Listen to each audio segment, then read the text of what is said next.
I understand congratulations are in order, sir. Oh, thank you very much, Hudson. What for? On reaching 200 episodes of the Randomiser. Quite the accomplishment, I gather. Particularly as Mr. Jamie and Mr. Richard didn't think you'd make it past week 3. Oh, that! Oh, well, yes, thank you. It's been a lot of hard work, but thoroughly worth it. Although it kind of both is and isn't the 200th today, because this episode will be going out after we do the live podcast in Birmingham, so that technically would be the 200th, except that we haven't done that at the time I record this, and anyone who wasn't there for that, which is most people, probably won't hear that one until next week, which would make this week the 200th, so to be completely honest, I have no idea.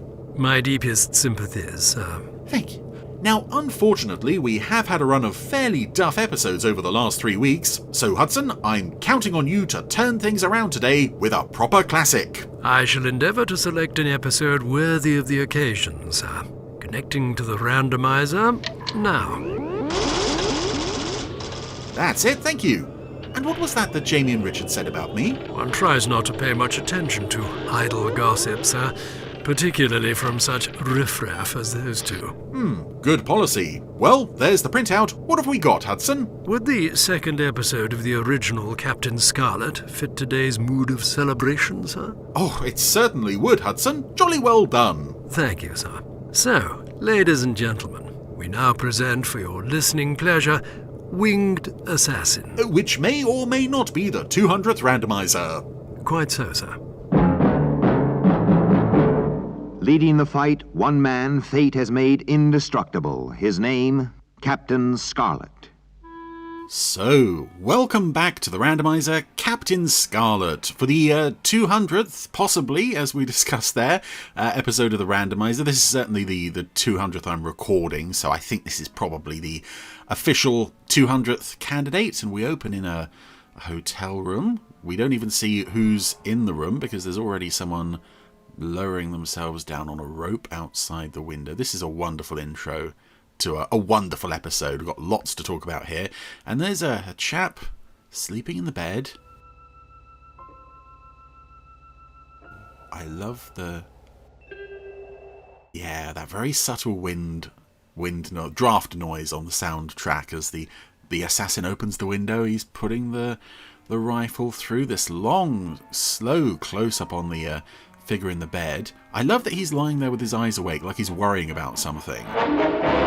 All looks bad for him, but he's saved by Captain Grey, because why not?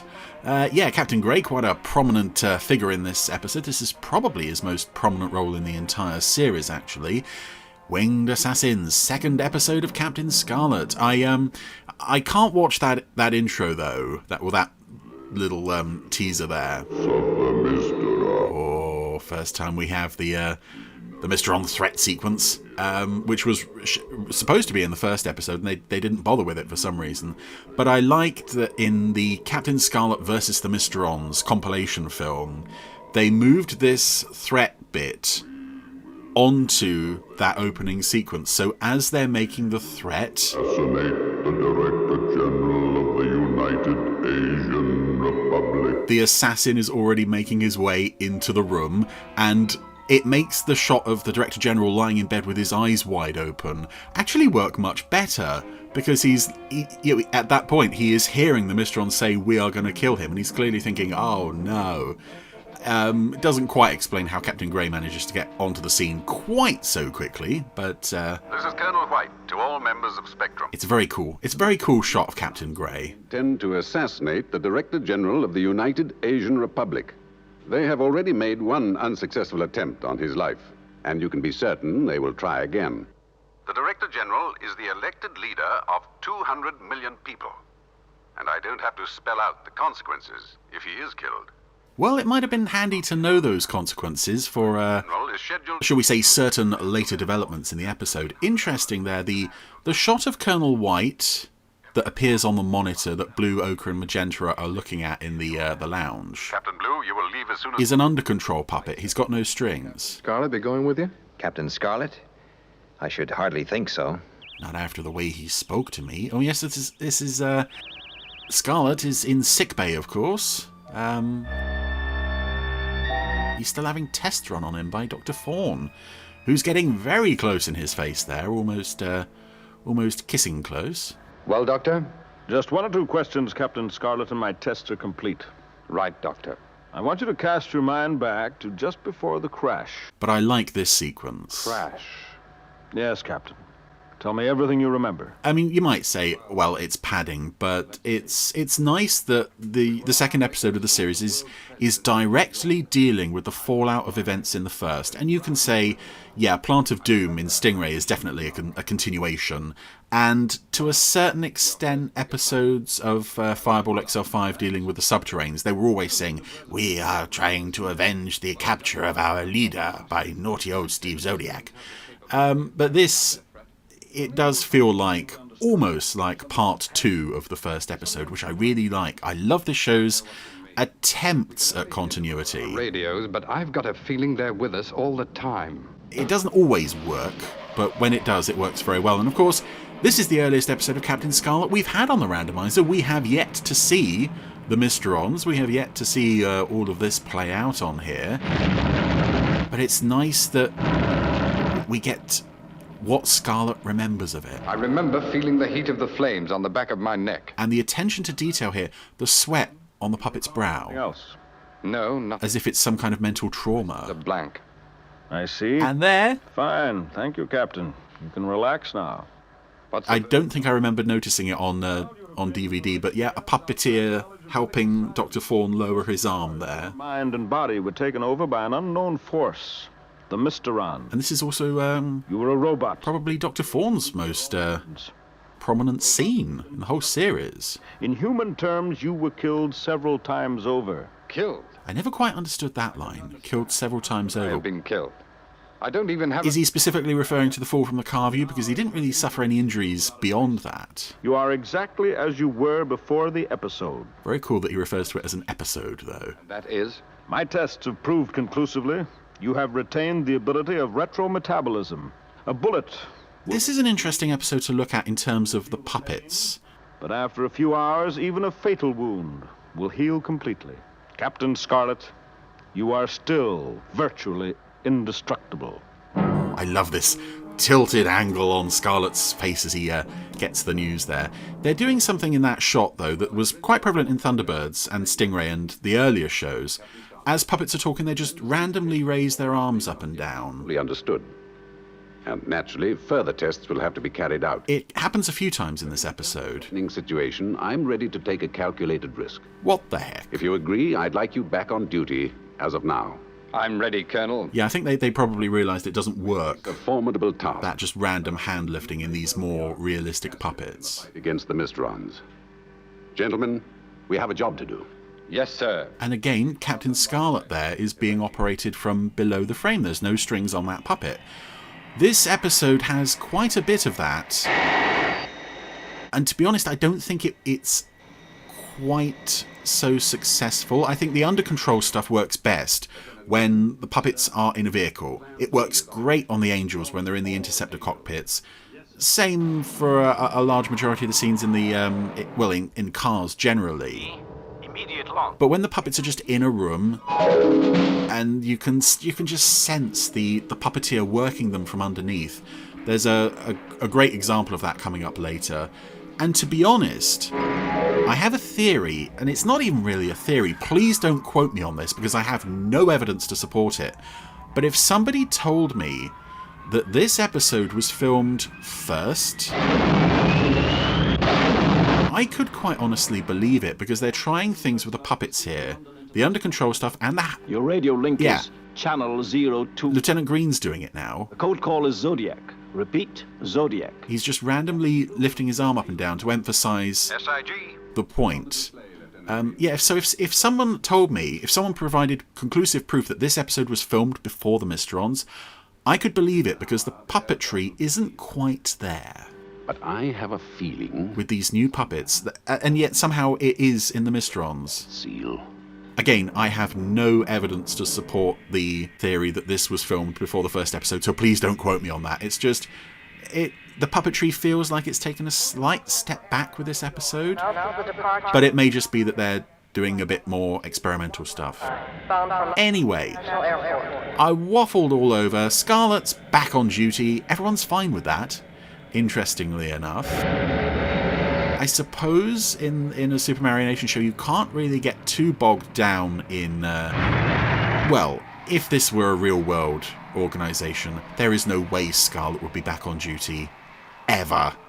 But, here it's like, yeah, you're fine. Indestructible, we'll put you back on duty. What's the worst that can happen? Well, for the passengers and crew of the DT-19, who've just taken off from... Oh, where have they just taken off from? Level off. Leveling off, sir. But wherever it was they took off from, they were watched by Captain Black. Satellite. Yes, sir. Slight turbulence around PONR, but a 30-knot tailwind all the way. Good. We should be in London for lunch. And these two pilots on the DT-19, both of whom are voiced by actors who aren't credited on the show. One of them is Neil McCallum playing the captain, but the co-pilot's voice, and I think I may have discussed this in The route the Director General will Big Ben Strikes Again, because he plays a policeman in that. That voice, 10, oblique 4. I've seen it credited to Sir. Charles Tingwell, I've seen it credited to Martin King. I don't think it sounds like any of them. I am firmly convinced that that voice is provided by someone who is yet to be identified. Identification. That may sound a strange thing, but that voice doesn't appear anywhere else except here, Big Ben Strikes Again, and I think in point 783. He has one line. And this is very early days of the show, so at this point in the voice cast, established voices weren't there yet. David Healy hadn't appeared yet. Gary Files hadn't appeared yet. So I'm convinced that that guy is just someone who came in for these 2 or 3 episodes and we still don't know who it is. Because I find it so hard to believe that it's one of the regular voice artists using a voice that they never used again and which sounds so unlike anything. I mean, listen to it here. He's about to say something, I guess. 1,600 miles from London. With this tailwind, we should be there in 70 minutes. That voice is Passing the PONR. Nobody that I have heard credited to this show. Trouble on the port outer, sir. And it's one of the enduring mysteries of this series, at least for me. I want to know who this guy is. Shut it down. Partly because he does a really good job in this scene, What's cutting, sir? as does Neil McCallum, in what is, well, one of the most chilling scenes Power on number 2 starboard. What? in the series. And I'm not going to lie, I have a bit of a phobia of flying. I'm not as bad as I was. But I'm sure Mayday, Mayday. this scene This Delta Tango 19 at London control. is a huge part of why. Just the idea of being up in the sky in this box, and if anything goes wrong, or in this case, if everything goes wrong, you're going to fall out of the sky. It's just so chilling watching those engines fail one by one by one by one. Oh, here it is. Lost all power. I love it. Emergency procedure. Flick all the switches. Hydraulics. Flicked. Electrics. Flicked. Negative. Auxiliaries. Flicky, flicky. I just love that. If it doesn't work the first time, try it 10 more times. Everything on the plane. No explanation for what happens to the plane beyond the fact that Captain Black was watching it, but also this is a passenger aircraft. Granted, we don't see the passengers, but we know this is there's 3 rows of windows. Got to be a lot of people on this plane, possibly several hundred. All dead. All dead. And it's just so... Again, I think I've said before, the Mysterons, the first episode of the series, is a fine example of the Century 21 team saying, okay, we're not doing this for kids anymore. We're not messing around anymore. This is going to be bloody and it's going to be brutal. And this scene is a great reminder of that. It's not as dark as it could be, but it's there. It's getting there.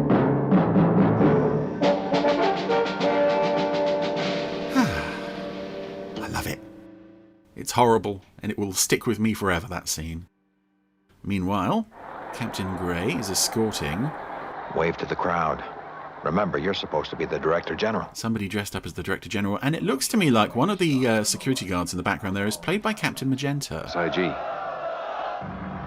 He's just out of focus enough to make it difficult to tell. Oh, and this is odd. Decoy motorcade. The real Director General will follow in the tanker. There, another odd, awkward moment of puppetry. When Colonel White finishes his line, he turns his head to look towards Green, but it happens so quickly that it almost looks like he's doing a bit of an exorcist thing. It almost looks like his head, turns 180 degrees. But here we are with one of the more underused Spectrum vehicles. I think this is a great idea, and it's lovely that they incorporate it so early on in the show. It shows that Spectrum are thinking about their security arrangements. And to be fair, Spectrum security in this episode is, for the most part, top-notch. Are you ready, sir? It's the Yellow Fox tanker. Right. Now. They've sent off a decoy motorcade with phony Director General, while Captain Grey and the real Director General just sneak out the back door. They sneak out the loading bay door and into a petrol tanker, which of course we know is an armoured personnel carrier. Your personal jet will be waiting at London International Airport, sir. It's a great idea, and it only appears in this episode and I think Dangerous Rendezvous. And that's odd. Airport security guards dressed in Spectrum uniforms. By your efficiency, you don't leave much to chance. I guess they must have been quite short of uniforms and puppets. Just give the radio operator the frequency. In this early days. Like, this is Lieutenant Dean as the airport controller who was in the previous episode. Spectrum agents are concealed in strategic positions. Captain Magenta is in a dustbin on the perimeter of the airfield. And I love that the motorcade crosses over the bridge that Rhapsody destroyed in the Mysterons. And obviously it's just a reuse of the same set, but it... The tanker won't be far behind. It could be that someone rebuilt that bridge. Who knows? But I do love how we've got Spectrum operating on multiple fronts here. We reached the airport. The Angels are nearly there, or they've just arrived. Grey and the Director General are nearly there. There's a decoy motorcade. Scarlet and Blue are there taking charge of security. 19er to London Control. And yet the Mysterons are ultimately going to completely outflank them with the replicated DT-19. Ceiling 4,000 feet. You are clear to join Umbrella at 3. Repeat, 3,000 feet. Thank you, London Control. Yeah, as I mentioned earlier, the Captain Scarlet versus the Mysterons compilation video, I may have mentioned before, that was my favourite of all the Super Space Theatre tapes. I think because it just... You in about 15 minutes. It flowed so well from one story to another. There was a bit of a blip with Seek and Destroy, but I loved watching this following directly on from the Mysterons. It felt suitably epic and suitably film-like. Yes, there we go, the motorcade has indeed arrived at the airport. The terminal building. Let's hope our luck holds. And here's another very strange example of puppetry. They've got London Control. The Under Control puppets for Scarlet and Blue. Are you all right, Captain? And, to be fair, if you don't know that they were experimenting with working puppets from below during this era, you might just think, oh, they've hidden the wires very well. But once you realise what you're looking at, the Under Control puppets in this scene particularly... Are you sick? They start to look a bit robotic. My head. A bit jerky. And it doesn't help when you've got the airport controller and his assistant. They're still on wires. I'm fine. And sometimes you have a wired puppet and an under control puppet in the same shot. Your brain doesn't quite... It can tell there's something different about the two kinds of puppet, but it doesn't always know what. Anyway, DT-19 has touched down. The Yellow Fox tanker has arrived. Everything just looks gorgeous in this episode. To be honest, I kind of miss the look of London Airport from Thunderbirds, but I also think this looks a bit more real. And DT-19 is parked. They've extended the gangway, or the exit corridor tube thingies. All your assistance, Captain. Good luck, sir. Thank you. And the Director General is released from Spectrum's protection. The Director General is about to board his personal jet. I did it! Gray? Well, everything's fine so far. Report from the terminal building, sir. There's some sort of trouble with Delta Tango 19er. They won't open the doors. What's that? They won't open the doors, sir. And this puppet, I don't think made too many appearances. I think he's in like a handful of episodes. I want to say he last turns up in the first episode of Joe 90, but you'd be forgiven if you think he never turned up again anywhere. This is chilling, though. And again, it points out that there's multiple levels of passenger seating. Dozens and dozens of seats. The cabin. The whole plane's completely empty.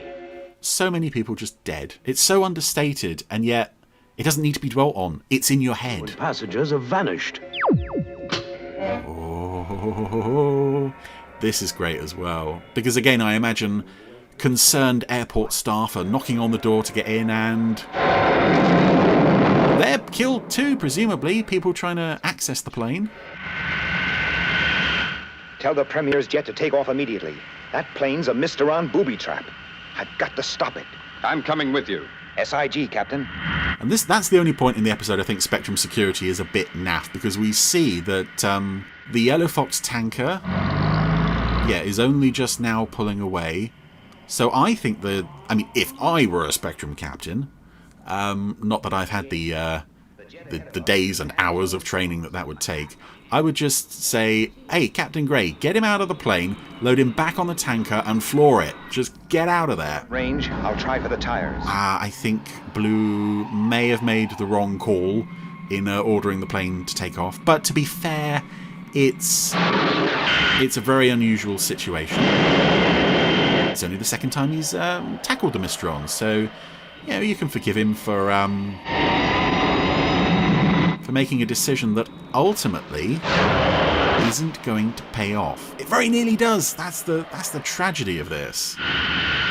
Although I say tragedy, it is a bit of a kick in the gut when you see what's about to happen as a result of this. But I think maybe we could have spent more time with the Director General. Firstly, to make us care about who he is, and secondly, to understand those consequences that Colonel White was telling us about earlier. What would happen if he gets killed? Something very serious, but we don't really see it. I'm gonna ram the wheels. That'll be suicide. For you, yes. For me, possibly. See you later. I like that. Again, there isn't much in the way of character development in this. It's an order. But I love that hesitation, sort of, I'm not sure, I might be indestructible, I've got to do this anyway, though. It's great. And I love the effects on this entire sequence are superb. This music is one of my favourite cues of the entire series.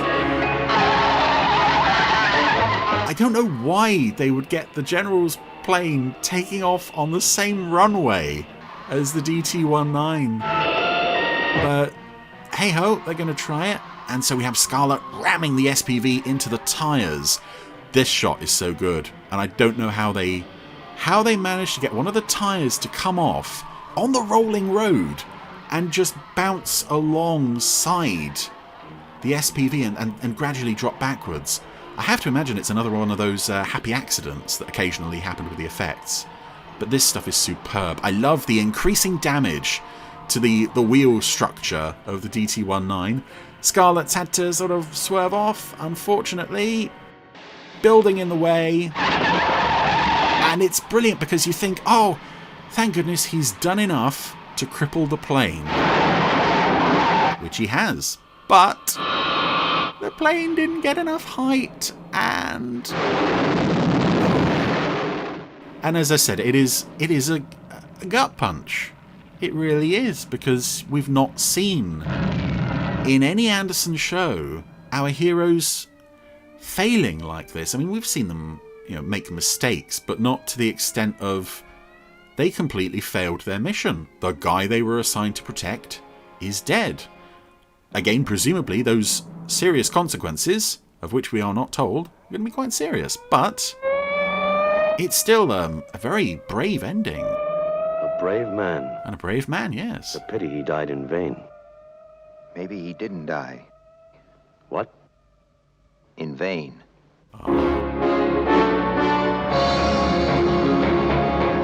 It's nice to think that Blue isn't instantly on board with the whole Scarlet's indestructible thing.